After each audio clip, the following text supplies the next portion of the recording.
of trustees that this meeting has been duly called and that notice of this meeting has been posted in accordance with the Texas Open Meetings Act, Texas Government Code, Chapter 551. We appreciate your patience because we have to go into closed session now. Thank you. Meeting of the Duncanville Independent School District to order. Let the record show that a quorum of Board of Trustees is present, that this meeting has been duly called, and that notice of this meeting has been posted in accordance with the Texas Open Meeting Act, Texas Government Code, Chapter 551. I will now call upon Ms. Cassandra Phillips to do our invocation, and then Ms. Janet Veracruz, if you would lead us in our pledges. Sure. Please stand. And let us pray.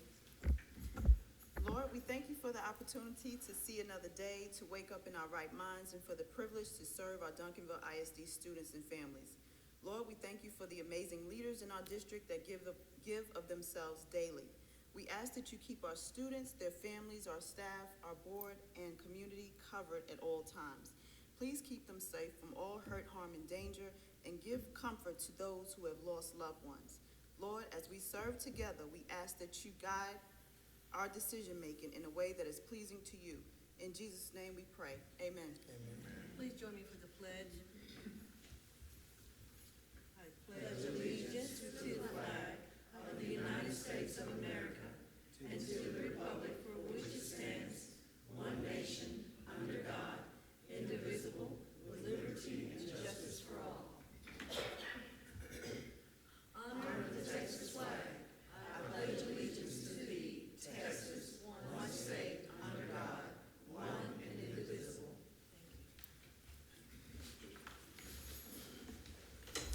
Thank you, ladies.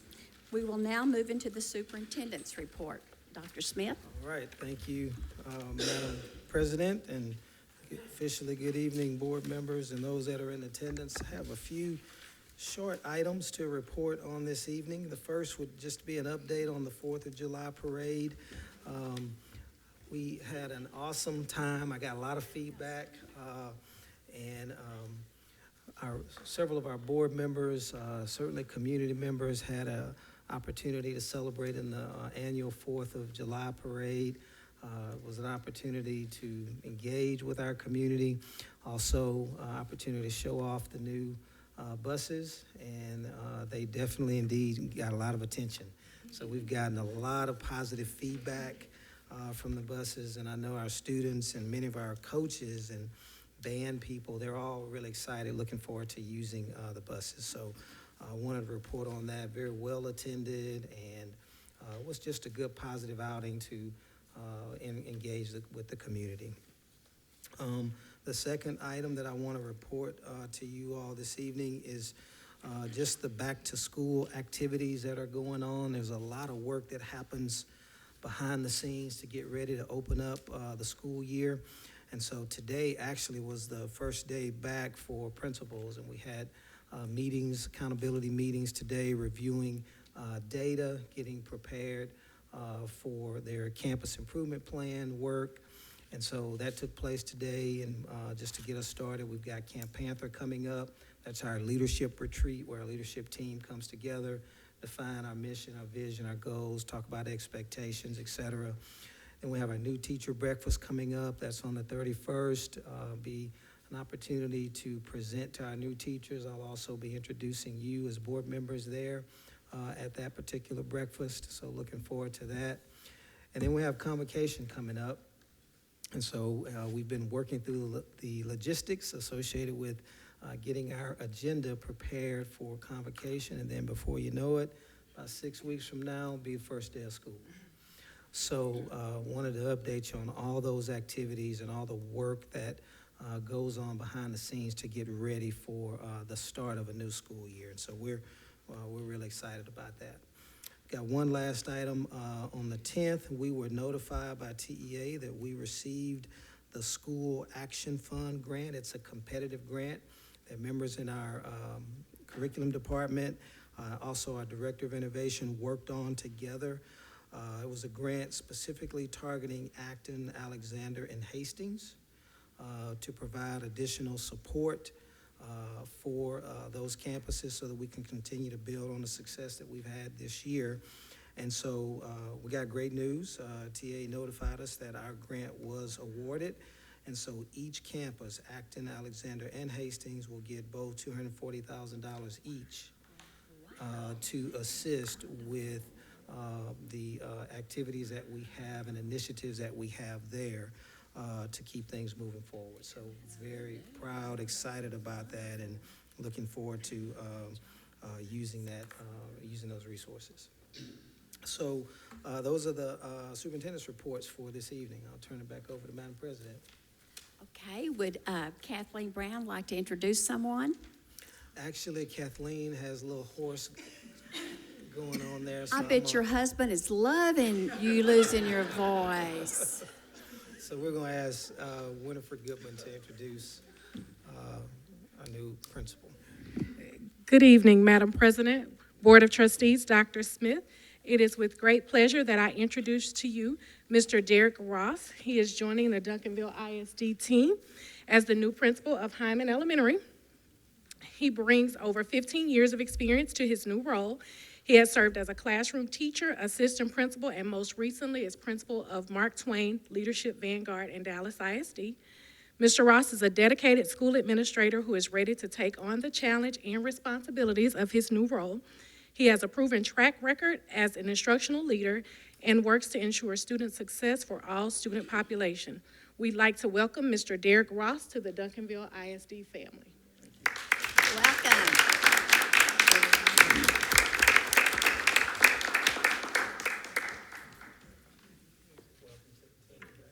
Thank you.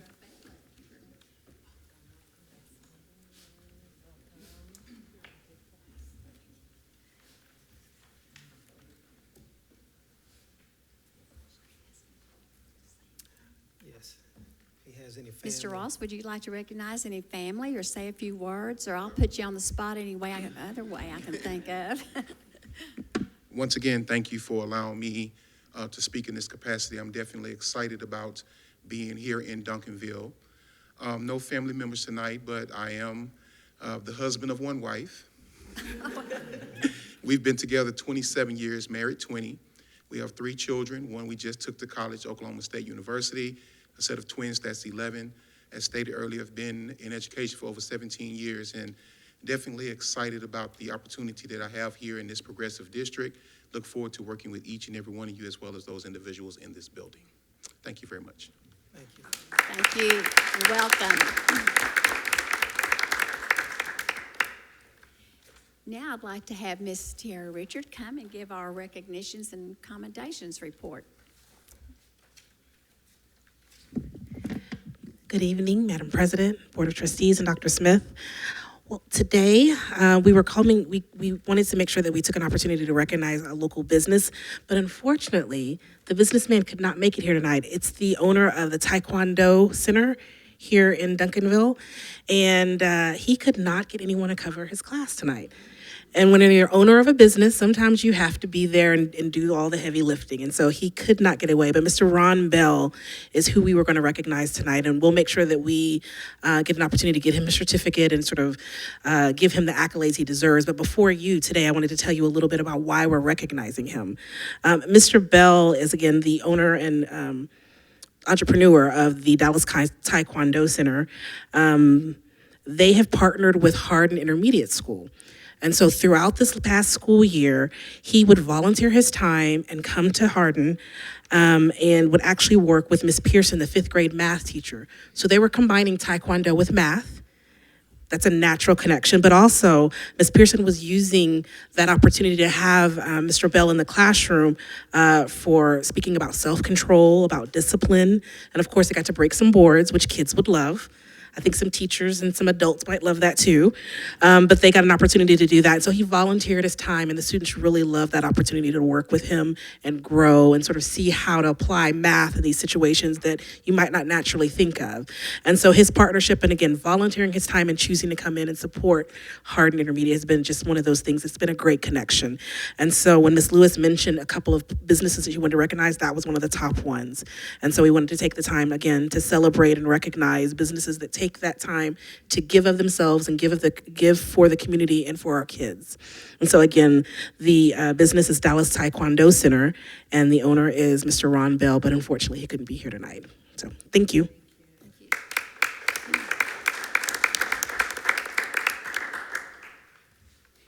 Thank you, Ms. Richard.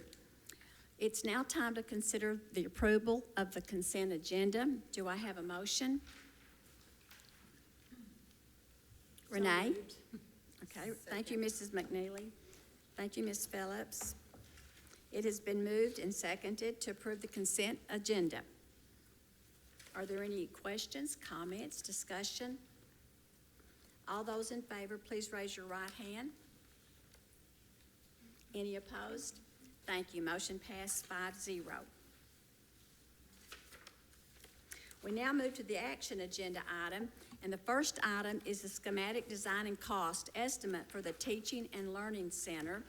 That's cute, TLC. And the presenter is Ms. Andrea Fields. Good evening, Madam President, board members, and Dr. Smith and waiting audience. Again, it is my distinct pleasure to come before you this evening seeking your approval of the cost estimate and the design for the Teaching and Learning Center. If you recall, last month, I think that was on the 24th of June, we presented an information item to you regarding that. And so tonight, again, we have Mr. Luke Powell with Huckabee Architects, who's going to come and give you a very brief review and answer any questions you may have regarding the project. Mr. Powell.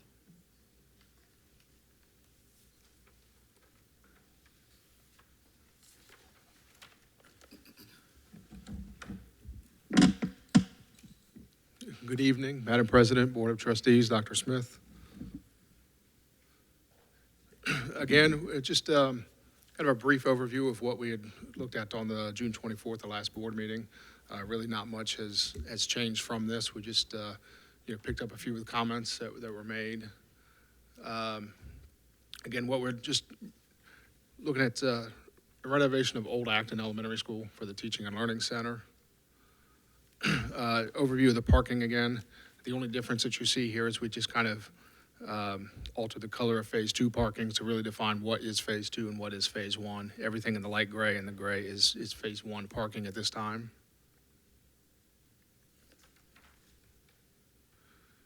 The floor plan really remains as it was, with just some minor revisions, cleaning up some things that that we were noticing in sizes, some areas that we needed. And this will continue to develop as we go through design development.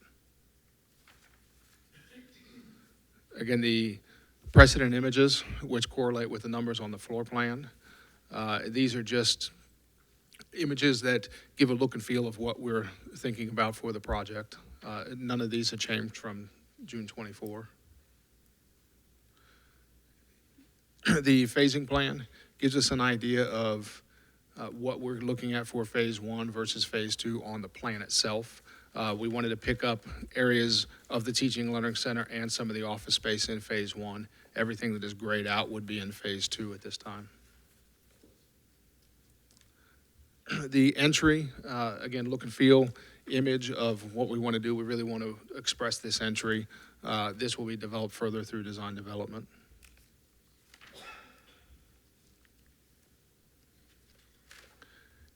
This is probably the most update. As you recall, on the opinion of probable cost in the last one, we did have a column that was Phase 3, which was not, there is no Phase 3. So we did remove that just for clarification and list out Phase 1, which includes site work, exterior renovations of the building, and the interior renovations that were highlighted in the phasing plan for a total Phase 1 cost of $4 million. Phase 2 would be the remaining of the site work and the remaining of the interior renovation for a total of $4,950,000 for an estimated project total of $8,950,000. The space program, just as we develop this plan, will continue to, numbers will move a little bit as we try and meet the goals. I do notice like some of the storage rooms that are in the plan are a little smaller. We will work on that and move things around to get the space requirements needed. Hey, Luke, do you mind if can you go back to that page? Madam President, may I have an opportunity to kind of highlight something there for you? Okay. What am I For the gonna board- say now? For the board. So let's see here, about 4 or 5 down where it says Director of CNI. I'm assuming that you all mean curriculum and instruction when you listed that there. Yeah, it should. Okay. It should 'cause be. We were unfamiliar with seeing it listed like that. And so Yeah. I wanted to be sure that didn't mean something else.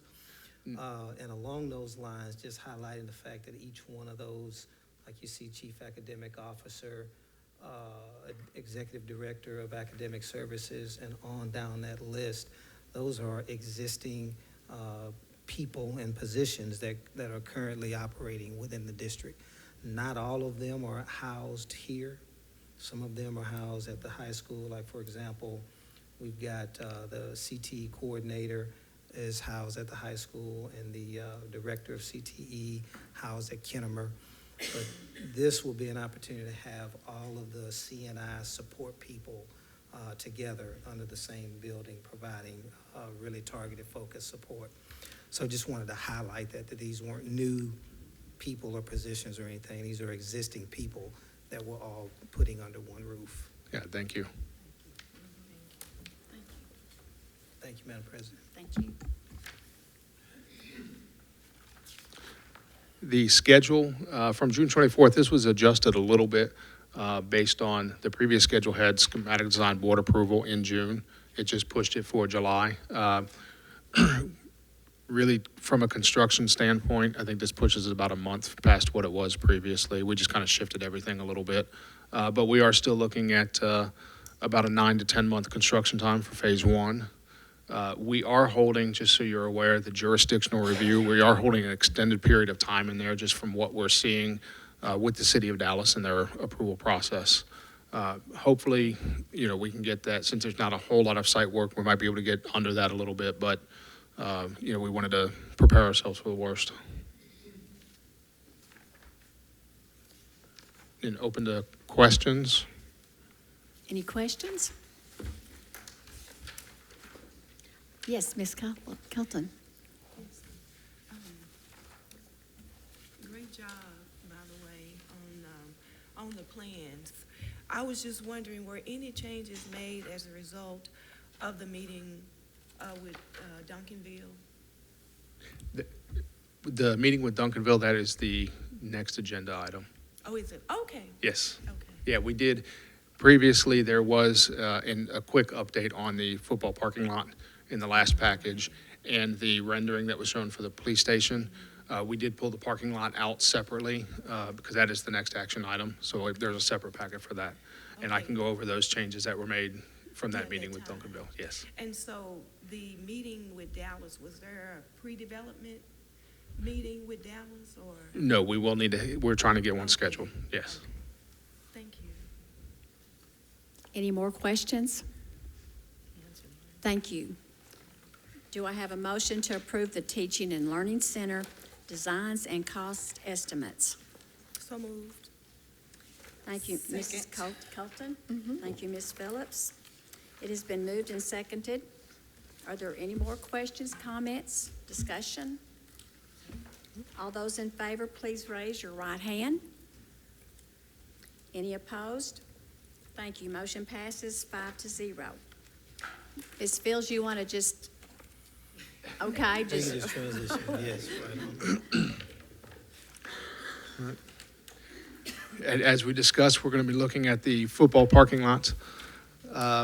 And we did have a meeting after the board meeting that we, last week, that's meet with the city of Duncanville. For the most part, this has changed, but they're really wanted to stick to their ordinance as far as capturing some of the green space back. So they are requiring us or asking us to put in islands into the parking lot and additional trees, which we have added into the parking. They also have a 10-foot setback on both streets, in which we were meeting the one on Fair Lawn Drive already. The one on Kathy Self Morgan Way, there is an existing portion of the parking that is already concrete that they are not going to make, as long as we don't do anything with it, they are not going to make us meet the 10-foot. So we'll maintain that. But the remainder portion, so the area that you see on the plan with the accessible parking spaces along Kathy Self Morgan Way is, for the most part, the extent of that existing concrete drive. The rest of it we pulled back so that we meet that 10-foot requirement. And then there, you can see that we've added the trees into the lane. I think we're a total of about 23 trees.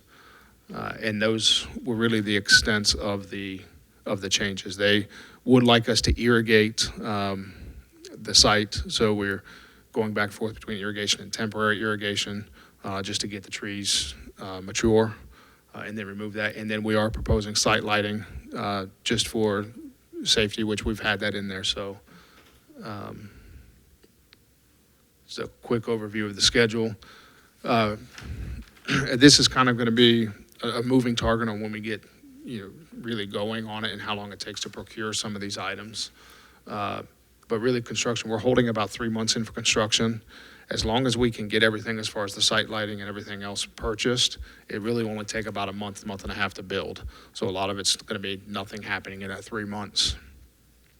But as far as start of construction, given where we're at, coming into August now, we are proposing to wait until after the football season to start. That way we maintain the parking for football. And then when the season is over, hopefully in January, we will start construction. Opinion of probable cost you see over on the side. This does include the parking area, the site lighting, and the landscaping. And we're holding a construction of $750,000 with an owner's contingency of $40,000 for a total estimated of $790,000. Any questions on the parking lot? I can go back to the layout. Parking lot questions? Madam President, I have a Sure, question. Ms. Phillips. Okay, it doesn't have anything to do with Kathy Self Morgan Way, but I've noticed some construction going on Cedar Ridge and Camp Wisdom and Cedar Ridge and Kathy Self Morgan Way. Does that have anything to do with this? It's not this. That is the construction of the two marquee signs for Duncanville High School. Yeah, so that, I missed it. Yeah, okay. Thank you. no problem. Thank you. The marquee's going to read, Ms. Cassandra Phillips, this is a marquee. That's our first time. Thank you so much. No problem. Do I have a motion to approve the schematic design and cost estimate for the parking lot on Kathy Self Morgan Way? Madam President, I move to approve the schematic design and cost estimate for the parking lot on Kathy Self Morgan Way. Is there a second? Second. Thank you, Ms. McNeely. Ms. Phillips moved and Mrs. McNeely seconded. Any discussion? All those in favor, please raise your right hand. Any opposed? Thank you. Motion carries 5-0. Thank you. Thank you. We now move to the information discussion agenda items. We have 2 this evening, and both are first readings. And we will ask Joe Copeland to be the presenter, and we'll first do the Student Code of Conduct. Good evening, Madam President, Board of Trustees, Dr. Smith. I have for your review the first reading of the 2019-2020 Student Code of Conduct with the administration's recommendation to consider modifying a section of the Student Code of Conduct. Oh, sorry. Sorry about that. Can you hear me now? Okay. Our recommendation is to modify a section of the Student Code of Conduct. For your reference, the newest post-legislative version, the most recent copy from the state we received last week. So the copy that you're looking at is the Student Code of Conduct that we utilized last year. It's just for reference purposes, but the updated copy we will modify and re-present it to you in August. But for today's purposes, we're looking at the old Student Code of Conduct. But it's just a section of that we're looking at today. It's not the updated version, which we will show to you here in a few weeks. This particular Student Code of Conduct is always provided to us by TASB. So therefore, when we get the updated model, we will point out whatever legislative updates there are, including what I'm going to share with you in just a moment. One of our strategic goals, focuses on providing a safe and nurturing learning environment for all students. We know that we have a problem that stakeholders are concerned about, and they're concerned about it. I've talked to several parents after consequences have been administrated to some of our students, in addition to the availability of supports that we have for our students to address behaviors, which included level 2 infractions and the number of days that students are assigned to Summit. And those days are assigned according to violations of the Code of Conduct and the drug policy. So what we are looking at, I went too fast here. How do we know?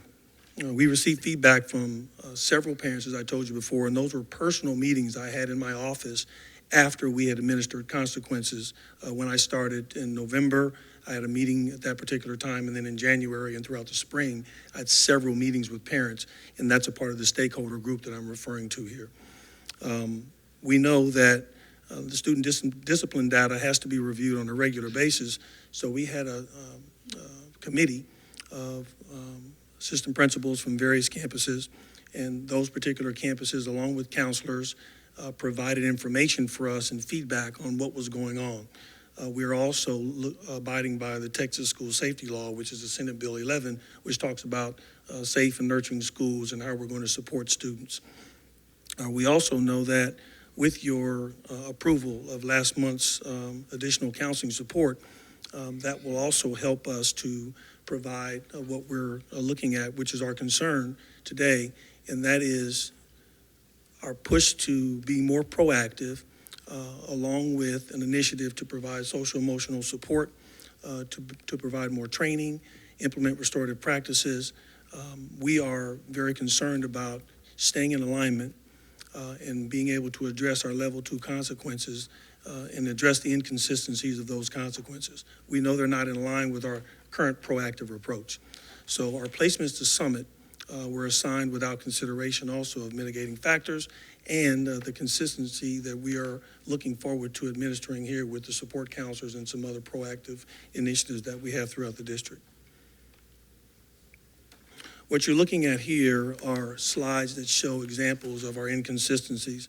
For example, on page 21, it states that consequences for violation of the drug policy will be not less than 90 days. On page 29, another part of the Student Code of Conduct, it states that the range of consequences will go from 5 days to 90 for elementary students, or 20 days to 90 days for secondary students. And then the last example we have here is from page 43, which states that mitigating factors can be considered. What process did we use to address this issue? Once again, we collaborated with campus leadership teams, along with an assistant principal committee this spring that analyzed our consequence guide, the number of occurrences, et cetera. They analyzed the data thoroughly over several days, and we reviewed the data along with the alignment that we will be providing with additional counseling and also the supports, of course, that you've approved, and we will also stay in line. Our goal is to stay in line with the school safety law, which is Senate Bill 11. What are we trying to accomplish? We're taking a very comprehensive and proactive approach to reducing discipline infractions of all types by establishing this district-wide social, emotional, restorative, and student support training schedule. Well, our goal is to allow campus teams to implement a proactive approach, utilizing our support counselors and all other staff on our campuses. We're also looking forward to implementing, consistently implementing drug and alcohol counseling while students are at the summit. This will also be in a partnership with the Recovery Resource Counseling Partnership that we've established earlier this spring. We will also ensure consistency. Our goal is to ensure consistency with the level 2 consequences, which we talked about on page 29. We'll also provide consistent support and follow-up for all of our students who violate the drug policy, which we haven't done before. Our goal is to be proactive. Our goal is to provide support according to Senate Bill 11 and be able to address some of those concerns long-term versus just sending them to Summit without any additional supports. We also are asking to allow our campus behavior coordinators and student services department to consider all mitigating factors when assigning placements to Summit. So if we exercise the range, it gives them an opportunity to consider all mitigating factors, which were stated on page 43. And then finally, we are looking forward to adhering to the reduction of some consequences that we have not been practicing because those consequences are currently at 90 days. We are asking to reduce those to 30 for elementary school students, minimum of 30, and also for secondary students, 90 to 45 days minimum. And we believe that with all the supports we have in place, we will be able to provide the support our students need, the follow-up our students need, and the reduction of recidivism, which gives our students a chance to be the best they can possibly be. And I'll open it up for questions from you. Are there questions for Mr. Copeland? I have a comment. Yes, ma'am. I just want to say thank you because you used 4 words here that caught my attention. You used proactive, implementing, initiative, and consistency. And I just want to say thank you because those are so important You're throughout welcome. this whole plan. You're welcome. Any more comments? You can go right into the. Okay, R&D. sure. The next one is just some references to pages in the student handbook. Once again, we have a student handbook that was distributed by the Texas Association of School Boards, but there's a post-legislative version that came out last week. We just haven't had time to review it and update it for you, but we will have it available for your review after we review it and share it with you in our August board meeting. But what we're looking at initially is the administration is asking we're requesting local policy changes in EIC local on page 36 in the current student handbook, a change to GKDA local on page 48, and also the addition of parking and traffic regulations, which is an update, which is on page 72 for your consideration. Those are the only updates to the student handbook that we are requesting at this time, and if there are additional adjustments, et cetera, I will provide those for you during our August board meeting. Are there any questions or thoughts? Any questions? Thank you, Mr. Copeland. You're welcome, absolutely welcome. We now can continue with communications from citizens. Do I have any cards? No cards. Well, I think we've taken care of business tonight, so this meeting is adjourned. Thank you for attending.